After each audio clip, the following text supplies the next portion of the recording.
Bueno, es un gusto enorme presentar al director Javier Beltramino, que presenta su corto Lobo Solitario. Buenas tardes, Javier, ¿cómo te va? Buenas tardes, un gusto, Francisco.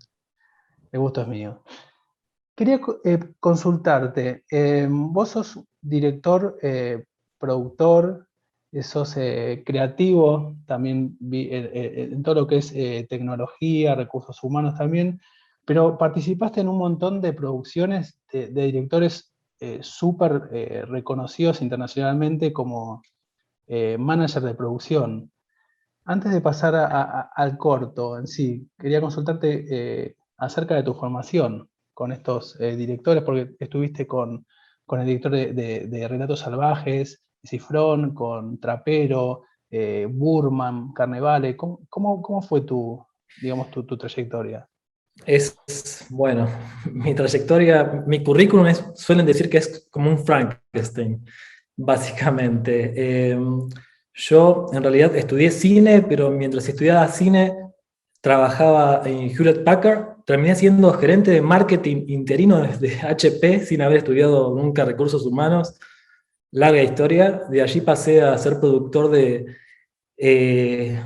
Campanella en Metegol.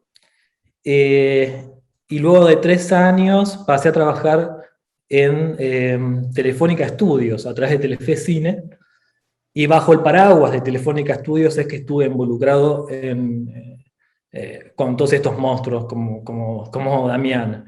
Éramos coproductores y estaba involucrado en algunas películas bastante, en otras mucho menos. Por lo tanto, más bien me considero un albanil en cuanto a un productor albanil, si se quiere, dentro de esas 20, 24 películas producidas bajo el paraguas enorme de Telefónica Studios. Eh, no sé si contesta a tu pregunta. Sí, totalmente. ¿Y dónde estudiaste cine? Me dijiste, ¿habías estudiado cine también? Estudié en el SIC, Ujú. pero no terminé.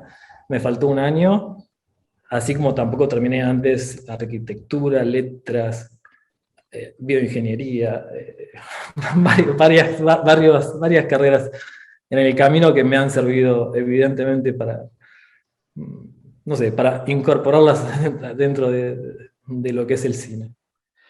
Bueno, tenés, aparte de todas las películas donde participaste, tenés dos cortometrajes dirigidos por vos, una animación, Arroz y Fósforos, y Lobo Solitario, que estamos presentando en el festival, donde además la protagonizás, ¿es así? Sí, bueno, y el contraste es enorme, porque sí, Arroz y Fósforos fue el primer cortometraje que realicé. La producción duró 2 años, fue después del entusiasmo que me generó Metegol, la idea de poder hacer un cortometraje con esa calidad Pixar, como le decía Campanella en ese momento. Trabajamos con 60 personas durante 2 años para hacer Arroz y Fósforos. Fue un trabajo demencial. Eh, y en contraste a esa experiencia, el año pasado, en el medio de la pandemia, acá en Bruselas, con un equipo técnico de 4 personas, y sí, yo como protagonista, porque está inspirada un poco, sí, está inspirada en mi vida en Bruselas y en una anécdota de mi hijo. Mi hijo no aceptaba que actuar con un padre falso, entonces tuve que hacer lo que jamás hubiera imaginado en mi vida, que era actuar. Y es increíble el trabajo porque hay dos registros, ¿no? Bueno, tu hijo es un niño en la película, tiene 4 o 5 años más o menos aproximadamente, Sí. y esa relación de familiaridad se nota por lo que a mí me pasó con la historia, que empaticé enseguida como padre también, ¿no? Porque son conflictos con los jardines de infantes que ocurren muy a menudo a veces, sobre, bueno, los tratos entre maestros o niños entre ellos, pero además tiene como un ingrediente muy especial que es la ciudad de Bruselas. Quería consultarte el tratamiento que hiciste acerca de este padre con este niño y la ciudad. Es que sí, la ciudad es un personaje en sí misma. Y básicamente la historia tiene que ver en gran medida por ese personaje que es Bruselas y el choque cultural con el que me encontré cuando llegué aquí hace 3 años. Y me sigo encontrando con ese choque, ¿eh? Sigo chocando. Pero en ese momento, bueno, con un hijo el choque es peor, duele más. Y lo que el Big Bang de esta historia tiene que ver con, básicamente, con que los primeros 6 meses mi hijo no paraba de llorar cuando entraba a la clase. A mí me parecía algo natural. Bueno, si él estaba con ganas de llorar en el momento de la separación y después la pasaba bien, como ocurría, no me parecía grave que llorase.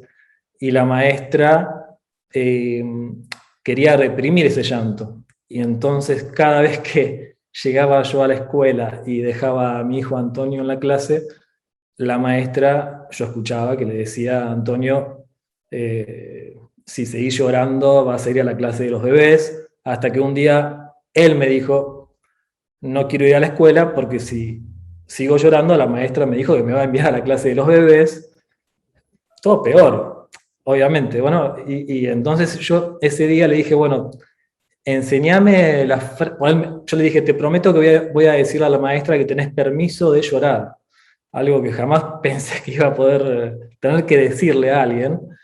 Y él me dijo, muy lúcido, ¿cómo le vas a decir? Él es bilingüe, yo no. ¿Cómo le vas a decir si no sabes francés? Entonces, durante todo el trayecto en tranvía hasta la escuela, él me fue enseñando esa frase eh, para poder comunicarme con la maestra. Y cuando llegué a la clase eh, fue tal la parálisis que tuve por todo lo que, bueno, todo lo que sucede, que ya sabemos, ¿no? Las maestras están a full, con todos los padres, los niños. Me dio no sé, me sentí muy intimidado y sentí que lo defraudé como nunca a mi hijo, no poder expresar que él tenía permiso para llorar y él había estado muy tranquilo en el trayecto hacia la escuela eh, porque confiaba en que yo iba a poder decir esa frase, me causó bueno, para mí fue tremendo. Yo dije, no sé, sentí que lo había traicionado y un poco tiene que ver con mi día,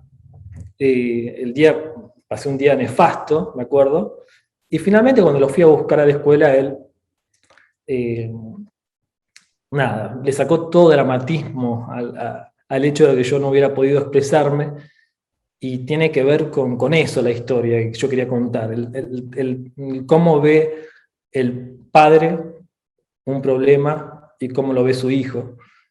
Y bueno, utilicé lo del libro, como el libro no existe en realidad, lo he creado especialmente para la peli, es un MacGuffin, eh, pero tiene que ver con eso. Los libros es alucinante y además cómo lo usaste a tu favor también en los créditos, ¿no? Ahí también se ve tu lado de la animación, ¿no? Tu costado creativo en la animación y la música también, realmente muy bonito. Y cómo te libera después de tanta angustia que se ve también reflejada y también resuelta durante todo el crecimiento dramático del cortometraje.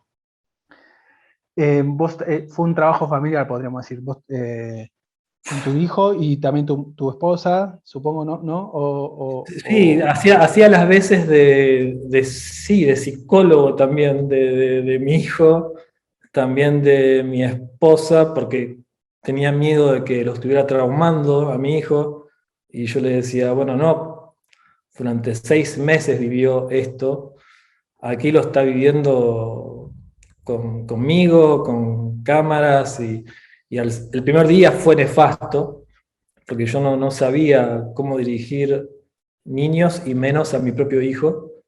Al segundo día estuve leyendo mucho y empezamos a rodar una escena de la película de Antonio, que era una película feliz, como él me decía, porque me decía que la película de papá era triste. Entonces él se ponía la máscara de un superhéroe que a él le gusta y filmábamos como realmente con la cámara, con sonido, con todo, y él dirigía. Y después de esa escena decíamos, bueno, ahora hacíamos la escena de la película de papá. Y a partir de ahí empezó a fluir. Si no funcionaba esa dinámica, al segundo día suspendíamos todo. Realmente fue muy complicado. La verdad que sí, es todo un... Esta historia angustia, cuando dejas a tu nene, te angustia más todavía, porque en un plano resolvés lo de la maestra que te deja mal, pero después lo que ocurre después, no vamos a contar nada, hay un increscendo dramático tremendo, y bueno, nada, felicitarte por este trabajo porque es simple y complejo a la vez, como acabas de decir, transcurre en un día, en la vida de un padre, pero es muy complejo y cómo resolviste todos esos sentimientos a través de la acción dramática, impecable. Realmente los felicito. Muchas gracias, muchas gracias. Y hay algo, no sé si ahí ya se termina No, la... no, por favor.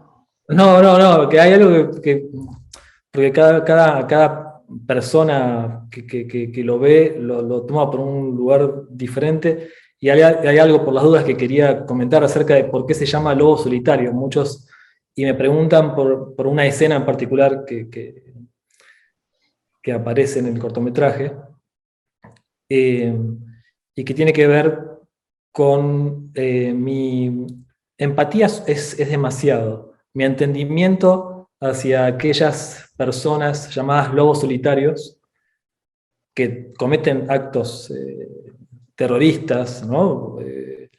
Eh, y aquí me he dado cuenta, viviendo en Bélgica, que logré entender a esas personas que cometen esos actos, obviamente eh, totalmente condenables y jamás voy a justificarlos, pero puedo comprender de dónde nace todo eso, de, de- de cuán marginados son y al mismo tiempo cómo no logran adaptarse a la sociedad, pero son cosas que suceden al mismo tiempo, no es que la persona no pueda adaptarse, sino que tampoco No los dejan adaptarse.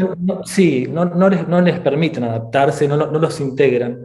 Y fue por ahí también que primero siempre se llamó Lobo Solitario, luego dije, bueno, sería bueno crear el libro Lobo Solitario, y luego con mi amigo cantautor uruguayo Andrés Segura, que hizo la canción, escribimos como el cuento, básicamente, que se escucha al final. Pero, bueno, no sé, quería comentar eso porque algunos me preguntan mucho por esa escena en particular y el por qué esa asociación, que mal entendida me incomoda, y bueno, quería comentarla, al menos. No, no, gracias por la aclaración, porque es una escena muy también impactante en la película. Transcurre en menos de un minuto. Y no, bienvenida a la aclaración. Gracias por esta entrevista, gracias por presentar tu peli en el festival. Y bueno, todo lo mejor para el recorrido de tu película a nivel internacional, también en todos los festivales. Y bueno, los invitamos a verla online, en la página del festival, también en las salas en Mar del Plata. Gracias, Javier. Gracias a vos, Francisco, y al festival, que realmente es un honor tremendo que el corto esté en el Festival de Mar del Plata. Así que muchísimas gracias. Gracias a vos. Un abrazo.